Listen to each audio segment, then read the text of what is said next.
it feels like with this year's draft, I've contradicted myself each and every day on social media. Well, you've never done that, by the way. That's kind of new. Contradicting myself? Yeah, that's a pretty new one for you. Sell that to someone who's buying.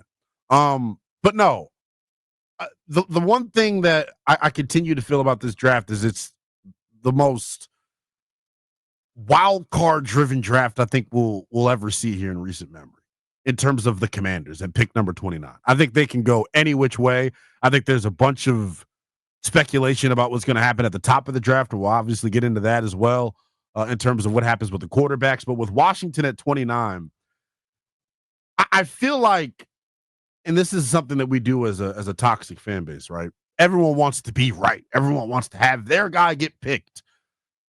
This is the first time really in a while where I think anything can happen at pick number 29. Literally anything. There are so many different positions of need that this group has. Let me rephrase that.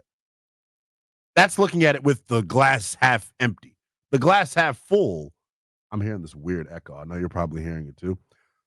The glass half full approach is, well, they've done what they've needed to in free agency, so there aren't any glaring holes that you have to address.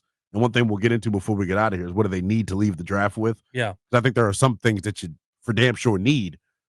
But I want to talk about running back here for a second because it feels like it's the sexy position that everyone wants. Washington needs a home run hitter in the backfield.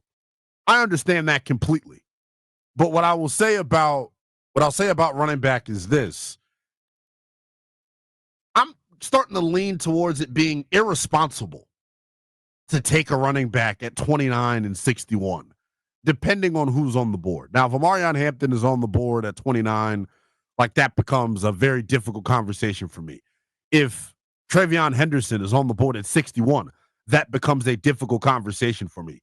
But at 29, if I'm having to pick between Travion Henderson and an elite edge rusher or Nick Emanwari at safety, like I think positional value, we don't equate that or factor that enough into the conversation when it comes to running back. We just look at, we need a guy to be explosive on offense. I think this is a great discussion because I was listening to Daniel Jeremiah talk about this the other day. When you look at this draft and we talk about the quality of the players in this draft, maybe this is a unique one in that you kind of throw a little bit of that away. You don't fully take it out because there is understanding that an edge rusher is more impactful and worth more because you can't find them growing on trees, right? Like you can't find an edge rusher as easily as you can a running back that can be effective. But the thing that I think is interesting here is you say you don't want to draft Travion Henderson at 29. That's understandable. But if you're given the option between edge rusher 5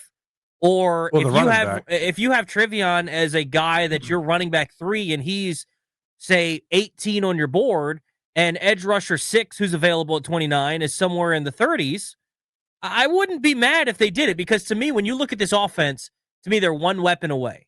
You want a speedy receiver? Fine. You want to go another pass-catching tight end? Fine. You want to get an explosive running back? Fine. I think one of those things needs to happen. Running back's the easiest. I think the part about this that makes it so intriguing, though, and why I think you have a good point here, is at 29, you're going to end up spending a premium pick on a running back that theoretically is better, but not significantly better than a guy that you could get maybe in the 3rd or 4th round. Like, to me, what is the gap between Travion Henderson and my guy from Virginia Tech, Bashal Tutin? I think there's a gap. Yeah. I think Henderson's better, but if you could get Bashal Tutin in the 3rd or 4th round, that's a better value than spending number 29 on Travion Henderson. So I think that's what they really have to weigh. And that's why the draft is such a unique way to acquire talent because you're dependent upon others. Like free agency, you kind of just, you throw the most money at the guy you want, you get him. Here, you're really at the mercy of what happens in front of you. I just don't know, man. Like Omarion Hampton, I've banged on the table for him. I don't think the gap between him and Genty is that big. I felt that way since the start of the process. Every mock draft that you see now, though, it's becoming less and less likely that Henderson is there at 29. I don't think that Omarion Hampton's going to be there at 29. He's not going to be there at 29. So with that being the case, like I'm not taking Travion Henderson at 29. Like, and I know there are some people that probably feel like that's the appropriate thing to do. I just think, and last night I was saying to you that I watched the Falcons game over last night, and I'm sitting there in bed and I'm getting goosebumps because I'm remembering how damn good this quarterback is. Talking about Jaden Daniels, and because he is so good, I get wanting to load up the skill group on offense, but he is going to mask and cover up for a lot of your sins on the offensive side of the football. Go defense. This defense couldn't stop anybody last year on the ground. I think there are more defensive prospects in this draft anyway than there are offensive guys. So, like, at 29 and 61, my ideal scenario probably, Toby, is walking away with 2 impact starters on defense. I don't necessarily disagree with you, but to play devil's advocate here, you said you watched that Atlanta game. You watched number 7 in the Falcons uniform destroy Washington's defense. If you could get a guy like that, now Bijan is one of a kind. Well, you're not. That's the thing. But if Travion Henderson's there at 29, I think this is the most reasonable discussion because there is a chance he could be. Yeah. I think he can be that kind of back. Not as good as Bijan, but a home run hitter. Or think about this. This is what I'm picturing right now. This is why I want an explosive back. I want Jaden to run a read option. They're so worried about 5 that they leave that hole open, and all of a sudden, Travion Henderson breaks 1 tackle, and he's gone for 65. B-Rob can't do that. Eckler can't do that. They can break that first tackle, but they're picking up 10, 15. I want a dude that is a house call waiting to happen so that you have to respect 5 and you have to respect the running back. So what I think is my bigger want, and I think maybe hopefully I speak for all of us. Hopefully you all agree with me. I don't think like running back is the need, quote unquote, on offense. I think it's an explosive, home run hitting type of player. That could be via wide receiver. That could be via the running back spot. Or look, the kid Arroyo from Miami, the tight end. Yeah, Elijah Arroyo. Dude. Gas. Yeah, I'm telling you. He's an explosive weapon on the offensive side of the football. So I get the bigger point of wanting to get more explosive because last year, I mean, it was fun to watch. It's demoralizing to other teams, but how likely is it that you can duplicate or replicate last year going 17 plays, eating up 8:30 o'clock? Like, that's not a lifestyle you want to live, so to speak. Yeah, I think, like I said, they're one weapon short, and you choose what that is, and really you can figure that out in the draft. If this stud receiver that you didn't think was going to be there, maybe that's the way, or a running back, whatever. Because to me, what you have is Terry's your number 1. We know that. There's no question. Terry can do a little bit of everything. I want Terry to be able to do everything, though, and right now he's your really only speed threat in the offense. Right. And so you're again mentioned in the Falcons game. AJ Terrell's on him. Also, either Jesse Bates or Justin Simmons, always over the top of Terry. Yeah. I want it so that another receiver on the other side makes that safety not on the hash on Terry's side, but in the middle of the field, right? It's because this guy's speedy. Okay, well, if I can't have that, I've got horizontal with Debo, right? You've got to be able to understand that. You've got to be able to set the edge and do those things against Debo with where he's moving all around and those screens. You got to be physical. Okay, well, I need someone that then can penetrate the defense up the middle. And I need someone that doesn't just get me 5 yards. Like, I think B-Rob is going to be better this year than he was last year. I think the second half of last year was not good at all. I also think he was nicked up, too. Well, Remember, that he might almost be the broke case. his ankle. That might be the case. But my thing is, I want a dude that you are scared when he touches the football. Like, every time Jahmyr Gibbs touched the football in that playoff game, you went, uh-oh. Get him on the ground, please. Yeah. Every time that Bijan touched the football against Atlanta, you're like, are they going to be able to get him? I want that sort of dude in the backfield. Or, to your point, if it needs to be another seam-stretching tight end, right? Zach Ertz is going to be all reliable in the middle of the field, 7 to 8 yards past line of scrimmage, always open because he's just chilling in the soft spots of the zone. If I can get a dude that can run up the seam and creates another problem there, so it doesn't have to be all 3 of those things, whether it's a speedy receiver, a seam-stretching tight end, or a explosive running back. But if you get me one of those, I think your offense goes to that next level. For sure. And I think relative to running back, it's just such a deep class, man, that there's better value at the running back position on day 3, late day 2. Like, I would not feel comfortable. And I've gone back and forth on this, and maybe I'll wake up tomorrow and feel completely different when I crack the mic. But like this morning, today, like it feels like going running back at 29 or 61 may be irresponsible depending on who's on the board and what your other needs are. And it feels like to me defense. Like the closer we get to the draft, the closer or the more I remember how much this defense struggled last year. And you lost Jeremy Chin. And as excited as we are about Will Harris and the play style that he showed in New Orleans, he's not a guy that's been a formidable starter throughout the duration of his career. And I get that doesn't mean that he can't be. But like if Nick Eamon-Wari is there at 29 staring me in the face, more importantly, and I don't think this guy will be there, if Malachi Starks is staring me in the face at 29, like how do I choose a running back over that, knowing the big glaring hole I have at safety? And some of you may not agree with that, right? I love Percy Butler as a special teamer. Being a regular on defense, not something I think he's prepared for. I think he takes bad angles. I don't think he tackles very well, but he fits the brand of what they want to be. Sure. He's fast. He's explosive. He's going to fly around. He's a war daddy on special teams. That's great. If he never turns into a starting safety, he's going to be able to have generational wealth and feed his family for years. That's great.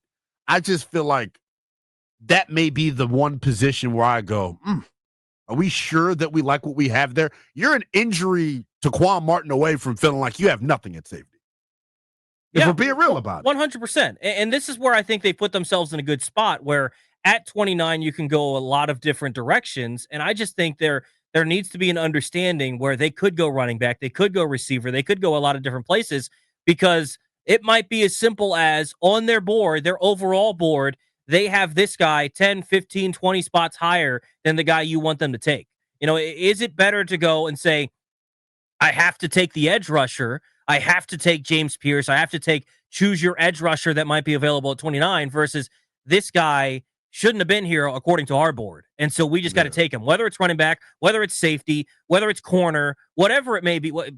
If Colston Loveland is there at 29 at tight end, you run in the pick. I'll take that. You sprint to there are certain guys that if they're there at 29, this is what's so interesting. And I think the good teams in the NFL benefit from this year in, year out, like your Kansas City, Philly, Buffalo, Philly, Baltimore, those teams that are consistently picking at the back end of the draft. They're constantly having a really good football player fall to them that shouldn't be there. Well, and I think that's what Washington's going to run into. This is what I want to correct our fan base on, because it's really frustrated me with this. So many people are like, well, 29, basically a second-round pick. It's really difficult to find your guy. That's what good teams have to deal with. I know, right? That's how it works. Like, I'm sorry that your team has sucked for my entire life, right? Our team has sucked for our entire life. We're used to picking in the top 15. Just because you're picking at 29 doesn't give you the excuse like, well, they don't hit it this year, no big problem. No. You have to hit it. For sure. This is what Adam Peters and these guys get paid for. Yeah. That's what their job is. To your point, and this, like, we're jumping all over the place here. That's why, to me, at 29, this idea of taking, the edge rusher ran 4 flat, though. His 10-yard split, though. No. Get me production. Give me a guy that's done it at the collegiate level, at a high level. Like the Shamar Stewart thing. Or is it Shamar Stewart or Shamar Turner? Stewart. Shamar Stewart from A&M. Like, the sack production is not there for him. It's tough, right? When you go out and you knock the combine out of the park the way that he did, but he had 4.5 sacks over the span of 4 years. Like, that to me scares the hell out of me. Well, I don't need a guy that they're going to have to develop. I need someone that can come in and contribute right away. I just need you to understand that they don't get an excuse because they're picking so late. Exactly. Like, it's not a throwaway pick. It's still a first-round pick. They have to hit on these things. They have to. Like, why is Philadelphia still good year after year after year? They hit on their draft picks, whether they're picking in the top 15 or whether they're picking in the 30s. You have to hit on your draft picks. And so at pick number 29, whether it's an edge rusher, wherever they go, they have to be able to hit on it. And by the way, it's not just we picked the right guy. You have to develop this guy. You have to turn them, because I go back to Ron. I don't necessarily love what Ron did in the draft. The guys that he drafted that none are here, right? Yeah. I don't think the issue for Ron was who he drafted. I think part of it is he drafted guys that he overdrafted and then couldn't develop them at all. If you say at 29, I want to go for this guy because we need an edge rusher and maybe there's a better player, but we can develop this guy into being a stud, then do that. But I hate this notion that it's like, oh, we should trade the first rounder because it's basically a second rounder for this guy, or we should do this, and it's really tough to find somebody. Yeah. I'm sorry, certain teams in the NFL are really, really good. They're always picking in the late end of the first round, yet they still find good players. Trent McDuffie wasn't a top 5 pick, right? And Trent McDuffie's a stud, one of the best corners in the league. You can find good players late. So miss me with this idea that Washington at 29 now has some excuse where they can't hit on a draft pick. You have to hit it. I totally agree with you. I think, especially off of what you accomplished last year, going to the NFC Championship game, you are very much in your Super Bowl window as we continue to talk about whether you all are comfortable admitting it or not. Like, this is a group based off the moves they made this offseason that clearly feels like they are going for it. So I think your draft needs to reflect that as well.